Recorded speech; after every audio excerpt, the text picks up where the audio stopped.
Bismillahirrahmanirrahim. Assalamualaikum warahmatullahi wabarakatuh. Selamat pagi, salam sejahtera bagi kita semua. Om Swastiastu, Namo Buddhaya, salam kebajikan. Yang saya hormati para menteri, Kepala BKKBN,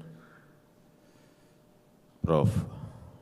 Yono yang hadir pada pagi hari ini, yang saya hormati Panglima TNI, Kapolri, beserta seluruh Kepala Staf yang hadir, Pak Kasat, Kasal, Kasau, Bapak Ibu, Kepala Daerah, dan seluruh jajaran keluarga besar BKKBN, hadirin undangan yang berbahagia.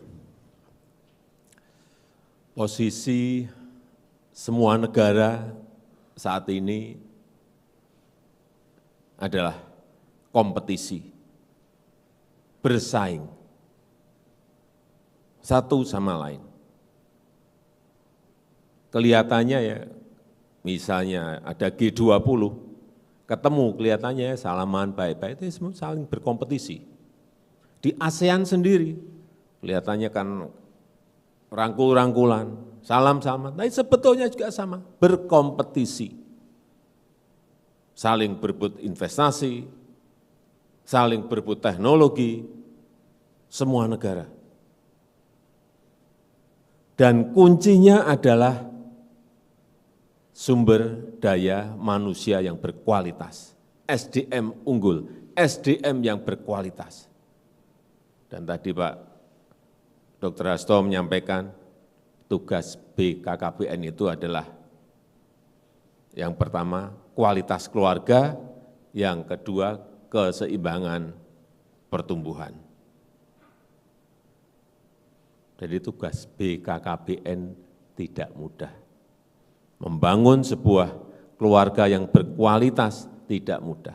Tapi saya meyakini 1,2 juta penyuluh yang ada di BKKBN plus pendampingnya mampu melakukan itu.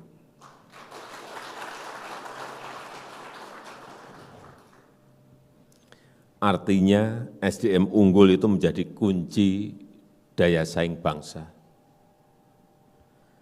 Dan stunting di negara kita menjadi PR yang sangat besar yang harus segera diselesaikan. Saya masuk di 2014, itu angkanya di angka 37%. Saya kaget. Dan tadi disampaikan oleh Dr.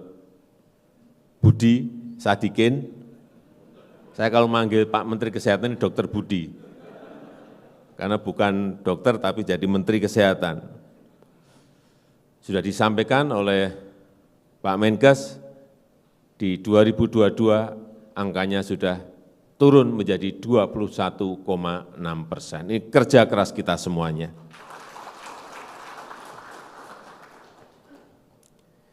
Dan dampak stunting ini bukan hanya urusan tinggi badan, tetapi yang paling berbahaya adalah nanti rendahnya kemampuan anak untuk belajar.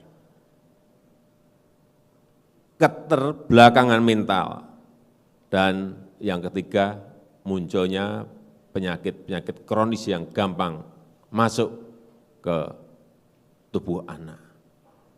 Oleh sebab itu target yang saya sampaikan 14% di tahun 2024 harus kita bisa capai. Saya yakin dengan kekuatan kita bersama, semuanya bergerak, angka itu bukan angka yang sulit untuk dicapai asal semuanya bekerja bersama-sama. Karena kita kalau di ASEAN ini masih berada di tengah-tengah. 21,6 itu di tengah-tengah. Tapi nanti kalau sudah masuk ke 14%, nah ini baru kita berada di bawahnya Singapura sedikit.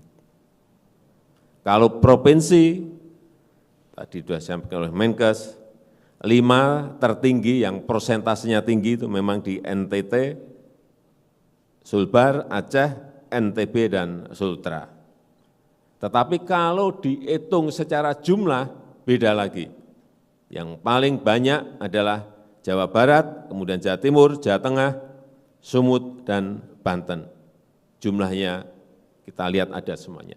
Ini kalau jumlah yang ada ini semuanya bisa kita miliki by name, by address-nya, lebih mudah sekali untuk menyelesaikan. Karena sasarannya jelas, siapa, siapa, siapa. Monitornya jelas, harus diberi apa, diberi apa, diberi apa juga jelas. Karena yang saya lihat di Sumedang, dengan aplikasi platform itu bisa memonitor per individu. Kebutuhannya apa, bisa dicek semuanya lewat platform yang dimiliki. Jadi mestinya kita harus secepatnya secara nasional memiliki itu. Sehingga tembakannya menjadi jelas, sasarannya menjadi jelas. Karena jumlah balita yang ada di negara kita juga bukan jumlah yang kecil, 21,8 juta. Tetapi kita juga ingat, kita punya posyandu itu berapa Pak Menkes? 300.000. 300.000 posyandu. Puskesmas 10,2, 10.200 puskesmas. Jadi sebetulnya infrastruktur lembaga yang kita miliki ini sebetulnya kalau digerakkan betul dan bisa bergerak dengan baik, mudah menyelesaikan persoalan ini. Jadi hanya memang problemnya puskesmas itu tidak tersebar merata di seluruh tanah air. Ada yang 1 kecamatan 7, ada yang 1 kecamatan 2, ada 1 kecamatan hanya kurang dari 1. Ini yang pemerataan ini yang perlu dilihat. Juga yang berkaitan dengan USG atau alat timbang atau alat pengukur tinggi atau panjang badan. Itu harganya berapa sih? USG itu harga berapa sih? Anggaran Menkes berapa sih? Kan gede banget. Tahun ini dibelikan semuanya lah. Kalau sudah 5.000, tinggal nambah 5.200 sudah rampung semuanya. Timbangan harganya berapa sih timbangan?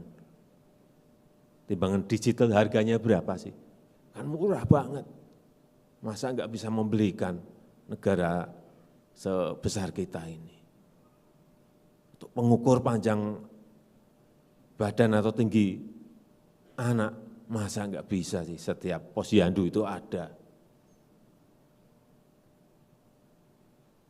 Tapi karena Pak Menkes ini dulu banker, bankir, hitung-hitungan uang mestinya lebih pandai Pak Menteri daripada saya. Yang paling penting tahun ini bisa diselesaikan semuanya.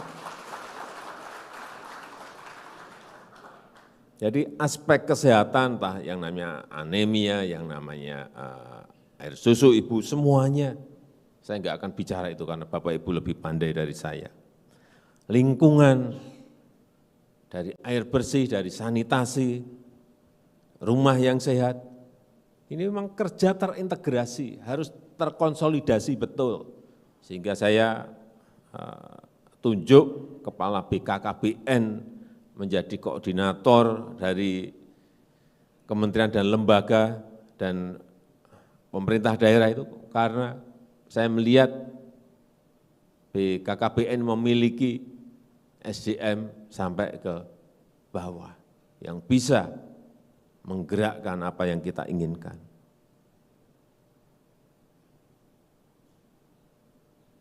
Jadi target, sekali lagi kembali ke target 14% itu bukan sesuatu yang menurut saya setelah kita lihat di lapangan bukan target yang sulit. Hanya kita mau atau tidak mau. Asal kita bisa mengkonsolidasikan ini,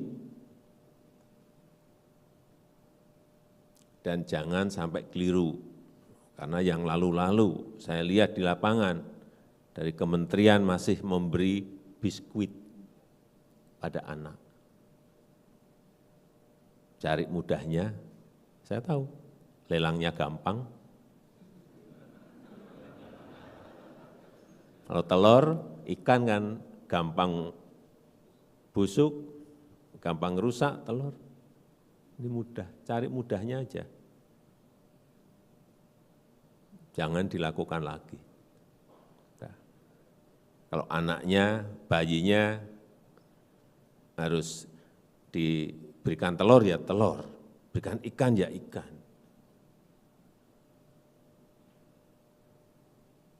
Dan saya senang angka tadi yang disampaikan oleh Dr. Hasto, pertumbuhan kita di angka 2,1,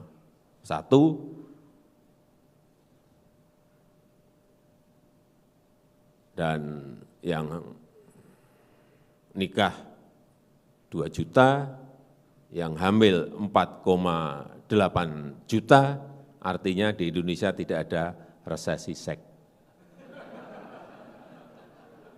Masih tumbuh 2,1, ini bagus. Dan ingat bahwa yang namanya jumlah penduduk ini sekarang menjadi sebuah kekuatan ekonomi bagi sebuah negara. Tetapi yang paling penting memang kualitas. Jangan sampai bayi atau ibu hamil harus diberi protein, diberikan ikan, diberi telur. Saya lihat kemarin yang rame, bayi baru 7 bulan diberi kopi susu. Saset. Kopi susu saset oleh ibunya. Karena yang ada di bayangan di sini adalah susu. Itu loh. Anaknya mau diberi susu. Hati-hati mengenai ini. Oleh sebab itu sekali lagi yang namanya penyuluhan penting. Karena memang kata ibunya bermanfaat, oh ini bermanfaat. Kopi susu saset ini karena ada susunya.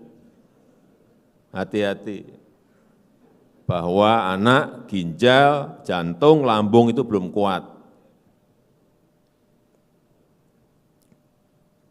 Sehingga yang saya baca, polisi menemui orang tua bayi.